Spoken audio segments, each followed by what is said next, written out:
Querida aluna, querido aluno, hoje estou aqui para falar da continuação, né? A gente está continuando o material de equilíbrio químico. Então, na aula de hoje a gente vai estudar um dos temas que vai ser importante, porque a gente já viu, né? Então, toda a parte de equilíbrio químico de KC e de KP, mas também quando a gente estiver lá na frente estudando Ka, Kb, equilíbrio de ácido, equilíbrio de base, até estudando o pH das substâncias, a gente vai também utilizar esse conteúdo. Então, na aula de hoje, você vai estudar deslocamento de equilíbrio, princípio de Le Chatelier.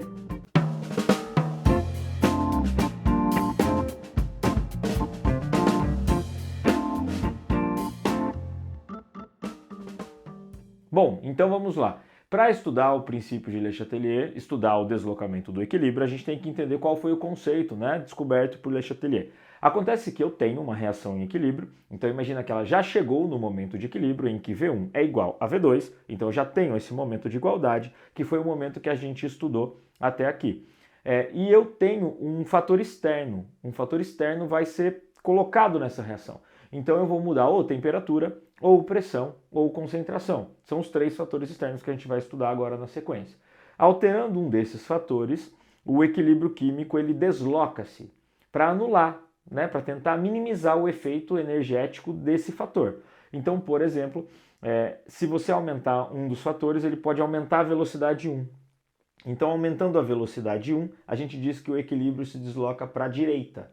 Se aumentar a velocidade 2, a gente diz que o equilíbrio se desloca para a esquerda. Então, para o lado que a seta está apontando, a reação direta e a reação inversa, elas se deslocam, a velocidade 1 fica maior ou a velocidade 2 fica maior. Então, esse conceito é interessante. Então, o químico francês, Le Chatelier, ele descobriu o seguinte, que quando um sistema em equilíbrio é perturbado por temperatura, pressão ou concentração, ele desloca-se para anular a perturbação, para minimizar a perturbação.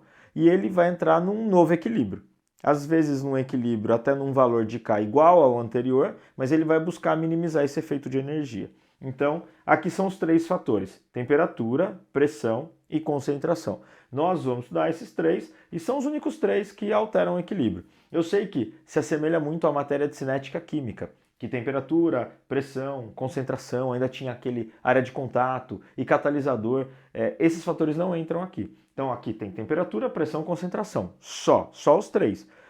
Eu sei que você pode encontrar muitas vezes em exercício, anota aí, ó, catalisadores. Os catalisadores eles deslocam para os dois lados simultaneamente, então ele não altera o equilíbrio.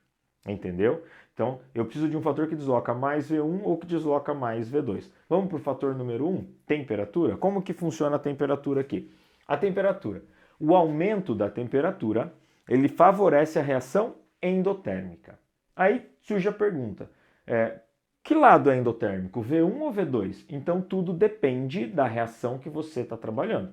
Então, se você está trabalhando com uma reação, eu dei o exemplo aqui, ó, da decomposição da amônia. Para mudar um pouquinho, né? Eu tinha dado só a síntese da amônia, agora eu peguei a decomposição da amônia. Então, o NH3, aqui é tudo gás, tá? Os três são gases. O NH3, ele se decompõe em nitrogênio gasoso e hidrogênio gasoso. O ΔH, menos 91,8 kJ. Importante isso. ΔH é a informação que me diz que a reação é exotérmico ou endotérmico. É a energia final da reação, em quilojoule ou quilocaloria. Se você já passou por termoquímica, fica fácil de entender o que é o conceito de ΔH. Então, tá fácil, tá simples entender que lado a reação é exotérmica nesse exemplo.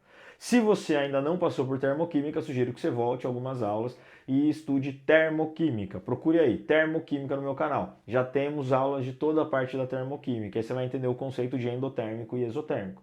Nesse caso aqui, ó, a reação ΔH indica que a reação é exotérmico, porque o ΔH é negativo. Então essa reação é uma reação exotérmica. Anota aí, reação exotérmica. Aí eu te pergunto, a grande pergunta aqui, mas a exotérmica indica quem? V1 ou V2? Anota, é sempre relacionado a V1. Então o ΔH aqui representado sempre tem um ΔH de uma reação, toda reação tem um ΔH, seja negativo ou positivo. Nesse caso negativo, reação exotérmica, simboliza sempre V1. Então vou até aqui, ó, mudar a cor para deixar mais bonitinho para você, ó, mais didático, V1. Então, de novo, o ΔH sempre é de V1. Eu estou dizendo que V1 é exotérmica. Então, a decomposição é exotérmica, ela libera calor, libera energia na forma de calor. Isso quer dizer, você já pode raciocinar direto, ó, que V2 é endotérmico. É sempre o contrário. Então fica simples aí, se você entender o conceito, ó, se você sabe quem é V1 pelo ΔH, o contrário é o V2. Não quer dizer que sempre V1 é exo e V2 é endo. Não é isso. Pode ser o contrário, depende do ΔH. O que você pode aqui memorizar, o que você pode aqui definir como conceito, é que ΔH negativo é exotérmico e ele sempre informa V1. Se aqui fosse positivo, também informaria V1. Aí seria o contrário, endotérmico em cima e exotérmico embaixo, né? A ida libera calor, a volta absorve. Vamos agora fazer a análise da temperatura? O que eu posso fazer com a temperatura? Ou eu aumento a temperatura do meu equilíbrio, ou eu diminuo a temperatura do meu equilíbrio. Olha o conceito. O aumento da temperatura favorece a reação endotérmica. Então vamos promover os dois, ó. Se eu, por exemplo, aumentar a temperatura aqui, aumentar a temperatura, para que lado vai deslocar o equilíbrio? É essa a pergunta que vai surgir, ó. Se você, nesse exemplo, aumentar a temperatura, então eu vou colocar aqui em azul, ó, você já vai entender o porquê. Se eu aumentar a temperatura, favorece a reação endotérmica. No exemplo, endotérmica está vindo para a esquerda, é V2. Então eu digo que V2 fica maior do que V1. Ou seja, o equilíbrio desloca-se, nesse exemplo, para a esquerda, para o lado dos reagentes. Entendeu? Então, de novo, ó, aumentando a temperatura, favorece para o lado endotérmico. O lado endotérmico, nesse exemplo, aponta para os reagentes. Então, eu terei mais reagentes. A velocidade 2 será maior, deslocará o equilíbrio, você está quebrando o equilíbrio momentaneamente, ele deslocará para a esquerda. A gente diz que deslocou para a esquerda, que deslocou para o lado dos reagentes, que V2 é maior do que V1. Então, nesse exemplo, o aumento de temperatura favorece V2. E se eu diminuir a temperatura, que é uma outra possibilidade?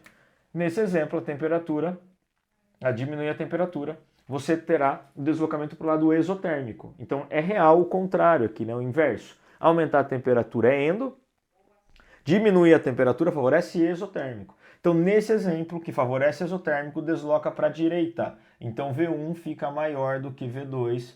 O equilíbrio desloca-se para os produtos, o equilíbrio desloca-se para a direita para minimizar o efeito da temperatura. Sempre você tem duas possibilidades, ou aumentar a temperatura ou diminuir a temperatura. O que você tem que memorizar é que aumentou a temperatura favorece o endotérmico, diminuiu a temperatura favorece o exotérmico. Só isso. Tudo bem? Bom, agora atenção para o fator aqui final, né? Poderia dizer fator final da mudança de temperatura. Alterar a temperatura é o único dos três fatores, né? Então a gente vai estudar na sequência agora os outros dois. Então a gente está estudando temperatura, mas tem pressão e concentração. Mudar a temperatura da reação é o único fator que altera o valor da constante. Então imagina que você tem uma reação a 300 Kelvin e você muda, ela está em equilíbrio, ela já está constante, V1 igual a V2. Você muda a temperatura para 350, 400 Kelvin, por exemplo. Ele vai entrar num novo equilíbrio. E esse novo equilíbrio terá um novo valor de K. Então dá para relacionar a mudança da temperatura com o que ocorre aqui no deslocamento, com a alteração do K. Vou te dar um exemplo. Então, ó, aumentar a temperatura nesse exemplo, aumenta a V2. Então V2 fica maior. Vem para a esquerda a reação. Vir para a esquerda significa fazer mais reagentes, porque está deslocando para a esquerda. Então, se você faz mais reagentes, nesse exemplo, o K diminui. Por quê? Porque o K é calculado por produto sobre reagente. Se você aumentar a quantidade de reagente, o K vai diminuir. Então, você terá um K menor do que antes, só de aumentar a temperatura, nesse exemplo. Entendeu a relação? Então, ó, depende de que lado é exotérmico ou endotérmico, aqui define todo o resto do exercício, e aí você tem a relação de aumentar a concentração de reagente ou aumentar a concentração de produto. Então, se eu fizer o vermelho aqui, ó, se eu diminuir a temperatura nesse exemplo, aumenta V1. Aumentar V1 significa fazer mais produto. Se você fizer mais produto, o K faz o quê? O K aumenta.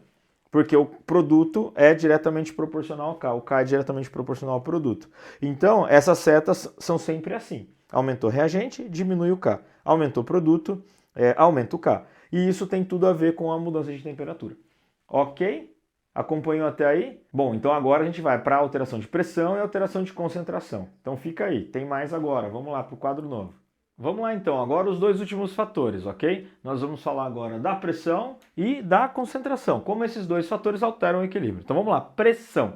Detalhe importantíssimo que você não pode esquecer. A pressão, ela altera exclusivamente gases. Então não funciona se a substância é líquida ou aquosa dentro do sistema. Pode acontecer de ter um equilíbrio heterogêneo? Sim, quando tiver um equilíbrio heterogêneo, você vai ficar de olho apenas nos gases, porque esse fator pressão funciona só dentro do sistema, ele consegue alterar se o sistema for gasoso. Não todo o sistema, basta uma substância dentro da reação ser gasosa, ok? Então vamos lá. A regra, o aumento da pressão favorece o lado com menos mols de gases. Então funciona assim, dentro de uma reação, todo mundo coexiste. Imagina que eu tenho a mesma equação do exemplo anterior dentro de um sistema em equilíbrio. Então todo mundo está lá. Se você pegar o sistema, eu tenho NH3, está lá, ó, NH3, N e 3Hs, de novo aqui, ó, o N e 3Hs, então tem duas vezes o NH3, e eu ainda tenho um N2, então um N2, está aqui, e ainda tenho 3 vezes o H2, uma vez o H2, duas vezes o H2, 3 vezes o H2. Todo mundo coexiste dentro do sistema em equilíbrio, ninguém chega a zero, ninguém desaparece. Porque está sempre formando. O NH3 está formando N2 e hidrogênio, né, nitrogênio e hidrogênio, e os dois estão formando NH3. Então eles estão lá em equilíbrio. Acontece que eu vou lá e pressiono. Pode ser porque uma parede aqui, ó, é móvel e de repente eu tenho um êmbolo. Ó. Lembra um êmbolo? O êmbolo é uma parede móvel que eu posso aqui pressionar. Se eu pressionar, eu diminuo o volume e todo mundo fica mais pressionado dentro do sistema, haverá mais colisões. Afetará os dois lados. Afetará o lado da amônia e afetará o lado do nitrogênio e o hidrogênio. A questão é, que lado será mais afetado? Aquele que tem mais mols, aquele que tem mais gases. Então você soma o número de mols apenas dos gases. Nesse caso é um equilíbrio gasoso, a decomposição da amônia, todos são gases. Mas se, por exemplo, o hidrogênio aqui ele não fosse um gás, fosse um líquido ou um sistema aquoso, eu cancelaria ele da conta. Então seria 2 e 1 só desse lado. Mas como todos são gases, eu somo o número de mols. 2 mols aqui do lado dos reagentes e 4 mols aqui do lado dos produtos. Acontece que se eu aumentar a pressão de todos, haverá mais colisões do lado dos produtos, nesse exemplo. Do lado que ele tem mais mols e deslocará para o lado oposto, para o lado que tem menos mols. Por isso que eu anotei aqui a regra, que é mais fácil, né, de você memorizar. Aumentou a pressão, favorece o lado com menos mols. Esse lado é com menos mols. Então, nesse exemplo em especial, ó, se eu aumentar a pressão, nesse exemplo, eu favoreço para V2. Então, V2 ficará maior do que V1. Ó, vou colocar aqui. V2 será maior do que V1. Ou seja, você pode responder assim, eu desloco o equilíbrio para a esquerda, ok? Ou desloco o equilíbrio para o lado dos reagentes. Lembrando que, diferente da temperatura que a gente acabou de estudar, a pressão não consegue alterar o K. Ela não consegue alterar a constante de equilíbrio. Ele entra num equilíbrio, mas é o mesmo número, o mesmo valor do equilíbrio, porque ele vai compensar, o deslocamento do equilíbrio vai compensar essa variação de pressão. Ok? Bom, o contrário também é válido. Se aumentar a pressão, desloca para o lado que tem menos mols, nesse exemplo os reagentes, diminuir a pressão, nesse exemplo, ó, deslocaria. Então, diminuir a pressão, nesse exemplo, faria com que V1 ficasse maior do que V2, ok? Então, eu deslocaria o equilíbrio para o lado dos produtos, para o lado que tem mais mols. Então, sempre o contrário é verdadeiro aqui. Aumentei a pressão, vai para o lado que tem menos mols. Diminui a pressão, vai para o lado que tem mais mols. De gases, não esqueça, ok? Então, você soma o número de mols pelo próprio balanceamento que você já consegue determinar o que acontece com a pressão. Tudo bem? Vamos para o último? Então me acompanha aí, ó, concentração. Deixei para o final o que eu acho mais fácil de todos. A concentração é simples. Se você injetar mais reagentes, haverá mais colisões do lado dos reagentes, deslocando para o lado oposto, formando mais produto. Se você adicionar produtos, aumentar a concentração dos produtos, deslocará para o lado oposto. Então qual é a regra? O aumento da concentração desloca a reação sempre para o lado oposto. Aumentei a concentração de amônia, favorece a formação do outro lado. Então, desloca para a direita. Acrescentei a reação nitrogênio e hidrogênio, desloca a favor da amônia, desloca para a esquerda. Então, Aqui é mais simples, né? Ele é mais direto. Ó. Se você aumentar a concentração de NH3, V1 fica maior do que V2. Você desloca para a direita. Às vezes vem até representação por seta. Ó. Faz assim, a seta 1 fica maior do que a seta 2. Ó. Só para falar que deslocou para o lado dos produtos. Então, aumentar a concentração de NH3, desloca para o lado da direita. Aumentar a concentração de qualquer um dos dois, ó, então aumentar a concentração do nitrogênio, nesse exemplo, ou do hidrogênio, você tem V2 maior do que V1. Ou seja, você desloca a reação para o lado dos reagentes. Também lembrando que não altera o K. Ele entrará num equilíbrio que é o mesmo valor de antes. Então o único fator dos três que altera o K, o valor constante do equilíbrio, é a temperatura. Tudo bem até aqui? Vale também o contrário. É bom lembrar, ó, se eu aumentar a concentração de NH3, desloca para a direita. Mas se eu diminuir a concentração de NH3, desloca para o lado dele mesmo. Porque às vezes o aluno só lembra do lado que coloca a concentração, né? Injetar mais amônia. Mas se eu tirar mais amônia, significa que sobra mais espaço para a colisão desses dois. E ele vai fazer acelerar a reação de volta. Então, acrescentar amônia, desloca para o lado oposto. Tirar amônia, desloca para o lado dele mesmo, tá? Daquele que você está tirando. Então eu posso, dentro de um exercício, trabalhar as três variáveis. Eu posso mudar a temperatura, mudar a pressão e colocar ou tirar alguma substância. Ok? Até aqui tudo bem? Então vou dar licença para você tirar um print da tela. Ó. E terminamos por aqui. Espero que você tenha gostado da aula Deslocamento de Equilíbrio, princípio de Le Chatelier, um químico francês que deixou um legado enorme para a gente entender o deslocamento do equilíbrio. O deslocamento do equilíbrio que pode cair, por exemplo, no equilíbrio de CO2, carbonato e CO2 do nosso sistema de respiração, né? Solta o CO2 e absorve CO2 para controlar o pH do sangue, que é o carbonato e CO2.